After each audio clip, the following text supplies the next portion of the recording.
Boa tarde. Nossa, faz um tempinho que eu não faço live, né? Vamos conversar um pouquinho, porque hoje seria mais uma conversa, um partilhar do meu coração com vocês. Então, antes vamos ouvir um pouquinho, que diz muito sobre o que eu vou falar hoje.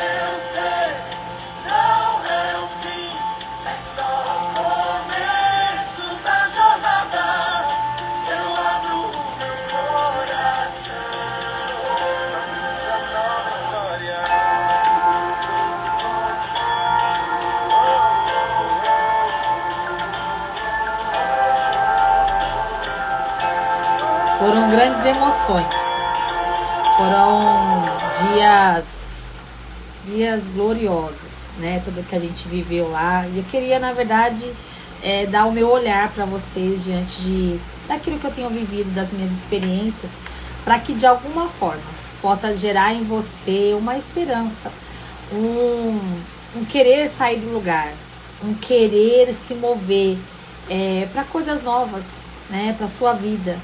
E às vezes a gente pensa, a gente fica tão preso na rotina, né, tão preso na nossa vidinha, né, naquele contexto ali familiar, e a gente pensa que a vida é só isso, e não é. Quando eu falo pra você assim, que você é o protagonista da sua vida, da sua história, e você escreve ela através daquilo que você decide, daquilo que você resolve fazer, isso te gera o que quando eu falo isso pra você? Porque se eu falo pra você que você escreve sua história, você pode fazer com que tudo seja diferente daquilo que você tá vivendo, pra fazer com que você tenha vontade de sair do lugar, né? De você fazer algo a respeito. Aconteceram algumas coisas na minha vida particular, e aí a minha filha falou uma coisa assim, ela falou assim: mãe, conta pra uma amiga, né? Vai contar para alguém, falar com alguém, vai conversar com alguém. E diante daquilo que eu estava vivendo, eu não queria conversar com ninguém. Eu não queria falar com ninguém. Existe coisas que acontecem na nossa vida que nem para os nossos melhores amigos a gente quer contar. Existem situações que a gente vive que nem para as pessoas que a gente quer, que a gente confia, que é nosso amigo, a gente quer contar. E foi isso que aconteceu, né? Eu não tive vontade de falar com ninguém, mas olha a importância de você passar por um processo terapêutico. Aquilo que eu estava vivendo, aquilo que eu estava passando, as únicas pessoas que eu naquele momento acabei me abrindo meu coração foi para minha terapeuta. Existem lugares tão seguros, que a gente só acha na terapia. Nós podemos ter amigos maravilhosos, podemos ter pessoas maravilhosas que são sim de confiança, mas existem coisas que a gente só fala no ambiente terapêutico. A gente só fala pro nosso terapeuta. Então, assim, a importância de você ter este lugar seguro para você falar.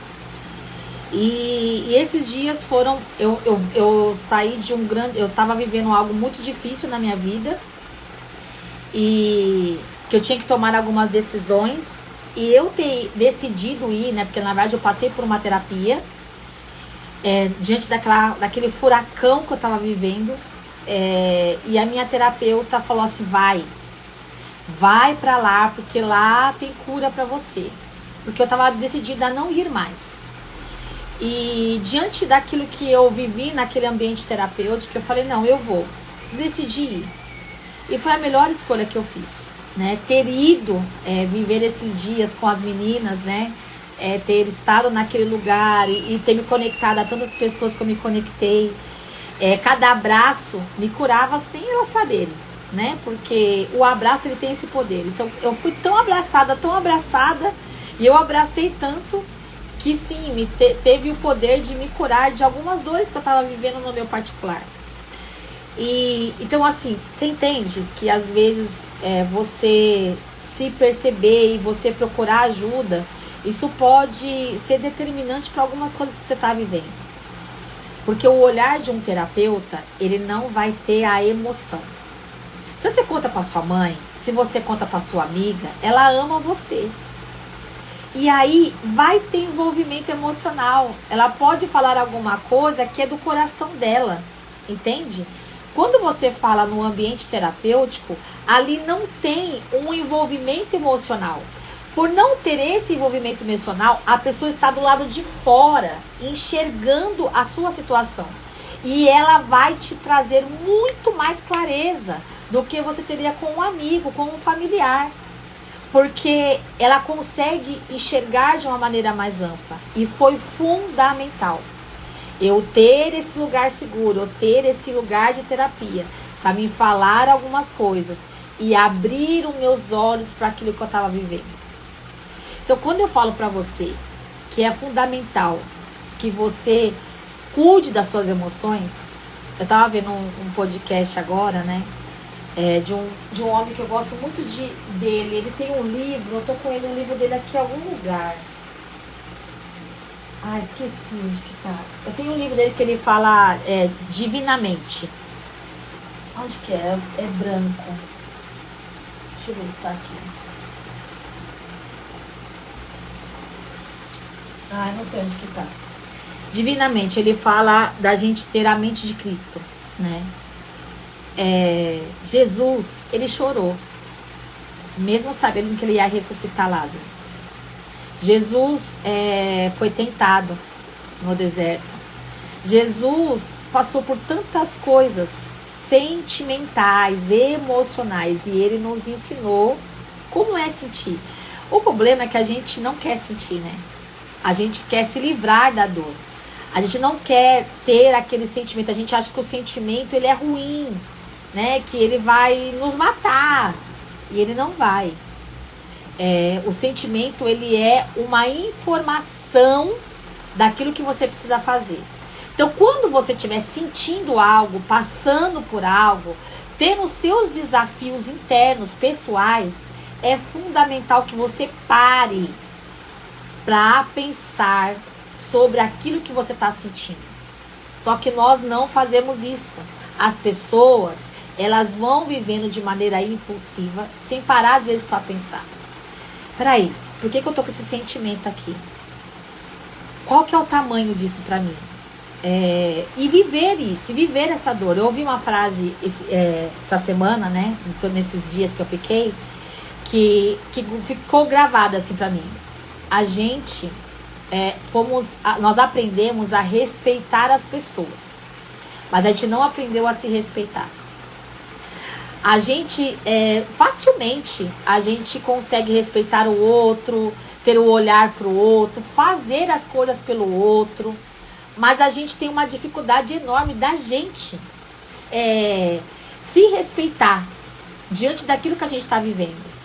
Poxa, a gente muitas das vezes pensa que a gente tem que ser super-herói e que a gente tem que passar por isso sozinho. Não conta pra ninguém, não. Vive isso daí, que daqui a pouco se resolve. Ó, as coisas, o tempo resolve. O tempo não resolve tudo, né? É uma ilusão a gente achar que o tempo vai resolver, solucionar os nossos problemas. Não vai.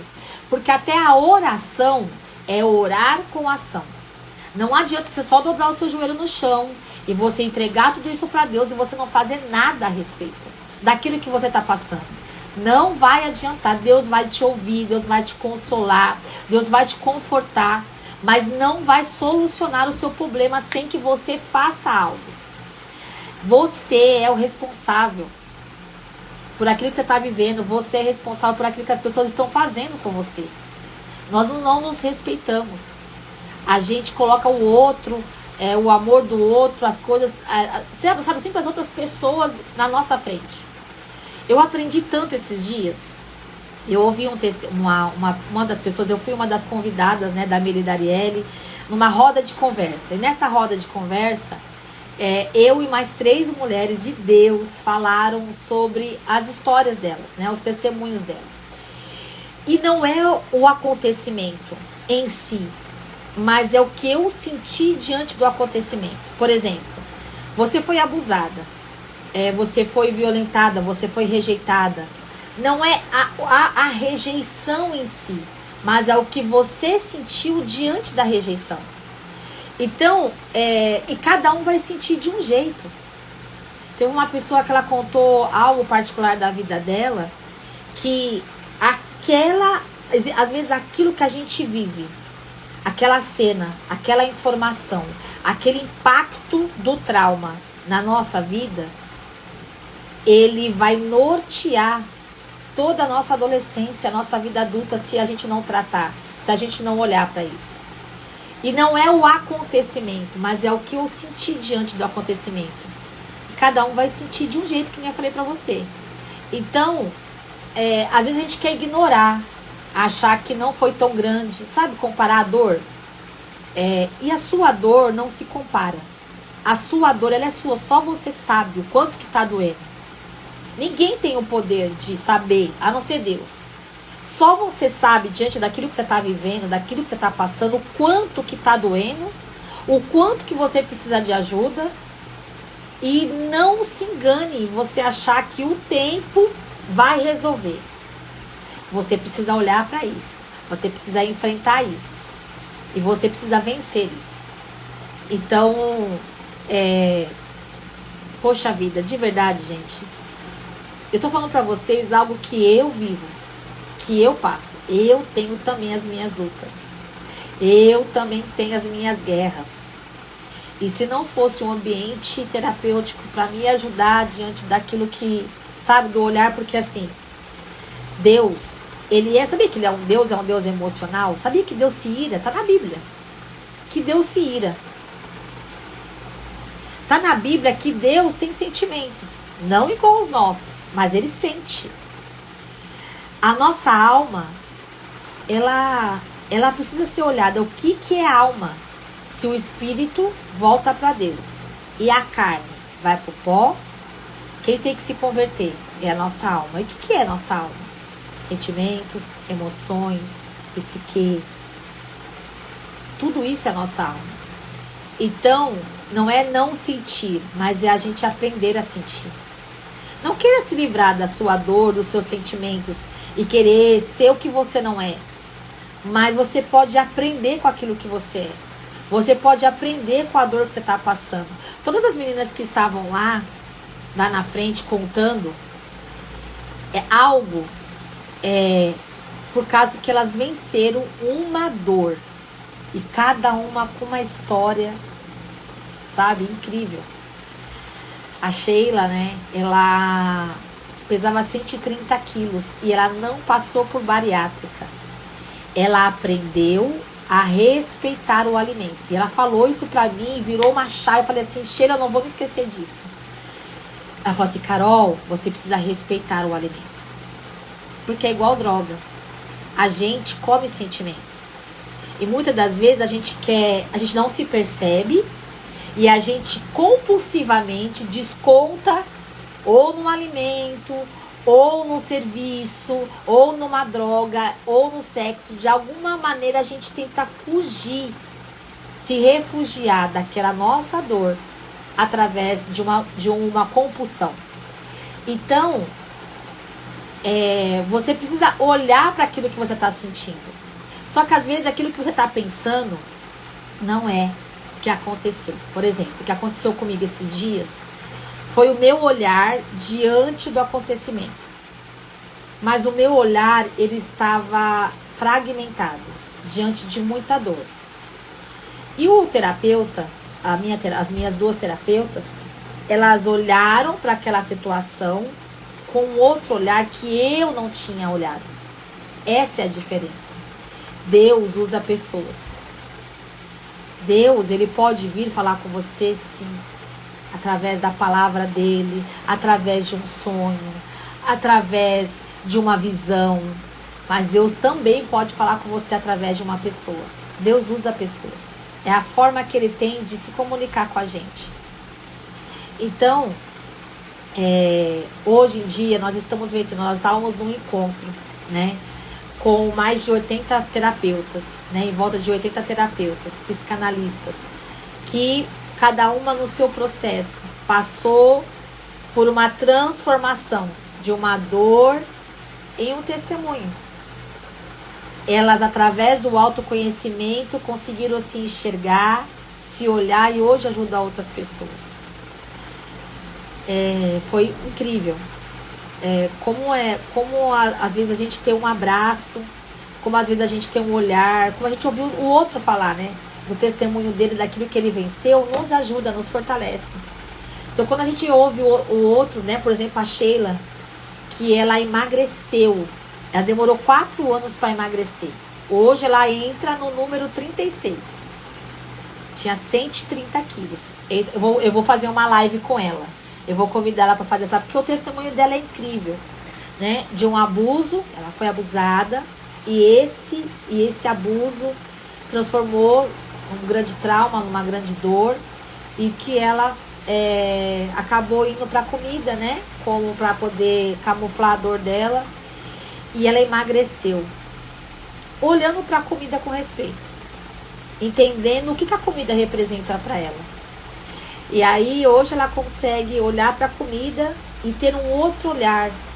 E isso é que fez com que ela emagrecesse. Às vezes a gente quer, né? Eu falo vocês porque eu também eu quero emagrecer. Eu quero perder alguns quilinhos aí, né? E às vezes a gente acha que uma grande dieta, né? Eu passar fome, eu não comer mais nenhum tipo de açúcar. Sabe aquelas dietas radicais? Isso vai fazer com que eu emagreça. Vai.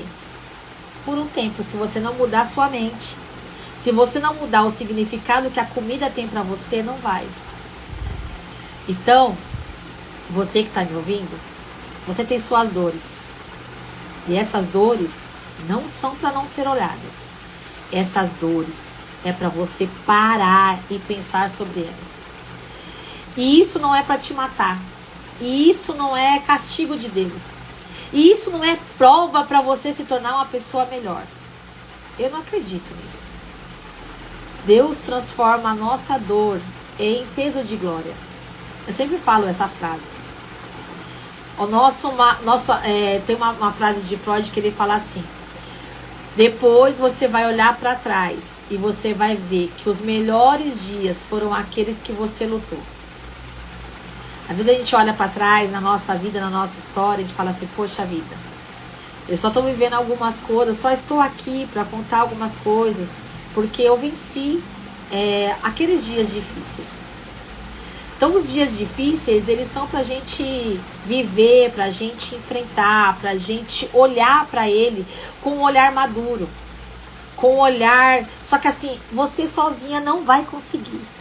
Porque o seu olhar, ele tá cheio de dor, o seu olhar tá cheio de julgamento pelo outro, o seu olhar tá cheio de frustração, de decepção. É o seu olhar, mas não é a plenitude da verdade. É a sua verdade. Eu sempre falo isso. Existe a sua verdade, existe a minha verdade.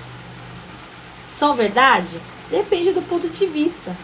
Qual que é a verdade absoluta? A verdade absoluta que está na palavra. Fora ela, é o nosso olhar diante das coisas. Então, não pense que aquilo que você está sentindo é verdade absoluta. Não é. Porque a gente tem uma história. E hoje, esses estudos são novos, tá? Os estudos mais atuais, eles dizem que desde a barriga da minha mãe, eu já senti o que minha mãe sentiu e já teve um impacto na minha vida adulta. Foi registrado e tá ali. Então, assim, se a minha mãe passou por muitas decepções, muita dor, muito sofrimento na gestação, eu já senti. Se a minha mãe por algum momento não me quis ali na barriga, eu já me senti rejeitada. Então não pense que você tem respostas para tudo. A gente repete comportamento. Muitas das vezes a gente é fiel a uma repetição de comportamento. Eu vou te explicar. Existe o sistêmico. Sistêmico é o que? É o seu sistema familiar. O seu sistema familiar faz com que você olhe para o pai, mãe, irmãos com um olhar seu, tá? Então, assim, existe até um tipo de terapia, né? Que você coloca os bonecos assim, e a posição que você coloca a cada boneco diz como que esses familiares estão dentro do seu sistema. E muitas das vezes a gente quer ser fiel àquele sistema. Como assim? Os seus avós não foram felizes no casamento. E aí a sua mãe repete e também não é feliz no casamento. Então você inconscientemente quer ser fiel a esse padrão e acaba também não sendo feliz no casamento. Se você não parar para olhar para isso e não declarar, para em mim todo o ciclo de repetição. Se na minha história teve divórcio, na minha história não vai ter. Se na minha história há filhos deturpados, filhos disfuncionais, na minha história não vai ter. Então, assim, eu sou a responsável por mudar daqui para frente. Toda repetição, todo ciclo de repetição de comportamento que teve no meu ambiente familiar, eu posso mudar, só que às vezes isso é inconsciente. Eu estava atendendo uma cliente agora pela manhã, que existe uma história assim. Teve um abuso na família. E esse abuso na família fez com que o pai teve determinado comportamento diante daquele abuso. Só que a filha queria que o pai tivesse tido um outro comportamento. E o pai não teve. O pai, ele agiu conforme ele pensou que fosse o melhor. Só que os filhos queriam que o pai tivesse tido uma outra atitude. Então, o que os filhos fizeram? Poxa, meu pai não deu olhar para isso. Meu pai não fez isso, não fez aquilo outro. Ele devia ter feito isso, ele devia ter feito aquilo e ele não fez. E aí você acaba não culpando o pai, não perdoando o pai e ali tendo um emaranhado. Então, uma falta de perdão ali. E falta de perdão é aprisionamento. Se você não perdoa, você está preso àquela pessoa. E aí a gente deixou aquilo lá. Ah, mas isso foi lá na minha infância, né? Ah, eu nem sei por que eu não gosto tanto do meu pai. Assim, eu tenho uma ligação maior com a minha mãe. Mas com meu pai, eu não sei, é estranho. Eu não sei o porquê, sabe? Porque a gente deixou lá pra trás e achou que aquilo ali se resolveu com o tempo. Beleza. Aí, eu tenho uma história de abuso. Essa minha cliente teve uma história de abuso dentro do ambiente familiar dela. Naquele momento, ela teve uma atitude, um comportamento. Só que os filhos queriam que ela tivesse tido a mesma coisa. Queria que ela tivesse tido o mesmo comportamento, a mesma atitude. Então, existe um problema familiar hoje que não veio de hoje. Essa questão, esse emaranhado familiar, ele vem de lá de trás, de coisas que não foram resolvidas. Eu não resolvi. Só que assim, eu quero perdão aqui. Pra essa minha situação aqui. Porque, poxa, assim, eu não fiz isso por causa disso, daquilo outro. Eu quero um olhar diferente. Mas eu não consegui dar. Existe uma história lá atrás que eu não resolvi. E aí essa história repete. Até que alguém se levante para aceitar. O nosso amor é assim. Você é muito bom para mim. Ai, você tem afinidade comigo. Você é tão legal. Nossa, nossas ideias se batem. Ai, eu gosto tanto de você. Eu amo você. Esse é o nosso amor. O amor de Deus não é assim. O amor de Deus, ele é um amor imerecido. Nós não merecíamos. Nós estávamos destituídos da glória de Deus. Não havia um justo sequer. E Deus nos amou. E nos aceitou e nos perdoou. Nós não merecíamos. Esse é o amor ágape. É neste lugar que o Senhor quer levar eu e você. Não, ele não merece. Se eu for ver de uma maneira carnal, racional, eu tenho vários motivos para não amar essa pessoa e não perdoar essa pessoa. Só que com a ajuda do Espírito Santo.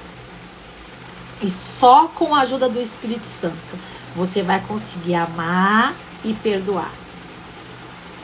É para este lugar que Deus quer nos levar. A pessoa não merece. Mas com a ajuda do Espírito Santo eu aceito amar. Por quê? Porque eu não quero estar presa a essa pessoa. Eu quero me libertar disso. Eu quero viver em liberdade. Livre. E como que você vai saber disso se não for num ambiente terapêutico? Deus tem várias formas de trabalhar, gente. Deus pode falar grandemente com você e te esclarecer tudo isso de maneira espiritual, se você tiver uma grande ligação com Deus, uma grande intimidade com Deus, e Ele pode. E Ele pode. Só que existe também um lugar seguro que eu posso contar as minhas mais absurdos comportamentos e pensamentos e ter um outro olhar diante daquilo. Se eu quebro um princípio, o princípio me quebra. Existe um princípio: honrar pai e mãe, para que se vá bem e se prolongue os seus dias na terra. E honra, não é por merecimento, é por um lugar que Ele posiciona no mundo espiritual. Então, meu pai e a minha mãe, eles, no mundo espiritual, eu devo honrar eles, porque eles me deram a vida. Então, nós temos que honrá-los, independente daquilo que eles são. Porque se você quebra esse princípio, o princípio te quebra. Porque Deus vela por cumprir a palavra dele. Deus, Ele é fiel à palavra dele. Aquilo que está na palavra dele é o que Ele vai velar por cumprir. E se eu e você estivermos fora da palavra, nós vamos ter consequências sobre isso. Então,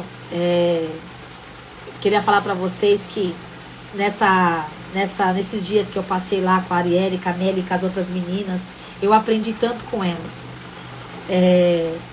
Aprendi tanto que a gente precisa de pessoas. A gente precisa de pessoas. Nós somos seres relacionais. E sabe o que é legal? Lá, assim, que, poxa, eu não vi competição. Sabe, mulher é um trem, né? Mulher gosta de competir com a outra, né? E elas falaram exatamente isso, né? Que pra gente se levantar como terapeutas que não tem competição. Por quê? Porque existem lugares que eu não vou conseguir, que é só você que vai. Existem pessoas que você vai acessar que eu não vou. Deus vai incumbir de vir as pessoas certas para mim. E Deus vai incumbir de vir as pessoas certas para você. Não existe competição no nosso meio. Mas existe sim um partilhar do mesmo pão. E esse partilhar do mesmo pão eu aprendo com você e você aprende comigo. Eu até fiz uns stories, né? Eu levanto essa bandeira para que entre nós não haja nenhum tipo de competição. E eu não tô falando só no ambiente profissional. Eu tô falando pra vida. Nós não estamos competindo com ninguém, gente. A gente, na verdade, a gente tá lutando com a gente mesmo. A nossa luta, a nossa guerra é entre eu mesma, comigo mesmo. Com aquilo que eu penso, que eu imagino, e eu me fico neste lugar, eu me aprisiono pelas minhas próprias emoções. Mas o outro, ele tem o poder de esclarecer para mim, trazer um outro olhar, uma outra visão para que eu saia deste lugar. Existem lugares que a gente está preso, que alguém pode estender a mão e tirar a gente deste lugar. E eu creio, e a minha oração é que você seja uma pessoa transformada, curada, para que através da sua dor seja um grande testemunho, um peso de glória para a vida de outras pessoas. E que você avance, e que você vá longe, e que você cresça, e que você se expanda, e você vá para todos os lugares que Deus quer levar você. Mas se cuida primeiro, se cura, se olhe. Terapia é um dos maiores investimentos, sem sombra de dúvidas. Eu ter tido esse olhar dessas duas terapeutas diante daquilo que eu estava passando mudou totalmente, porque aquilo que eu estava pensando não era bem do jeito que eu estava pensando, sabe? Tem que terminar, eu tenho uma cliente para atender agora às 2 horas, eu espero que de alguma forma Deus tenha falado com você. E se precisar, tô aqui, tá? Um beijo, Deus abençoe, um restinho de semana abençoado para nós.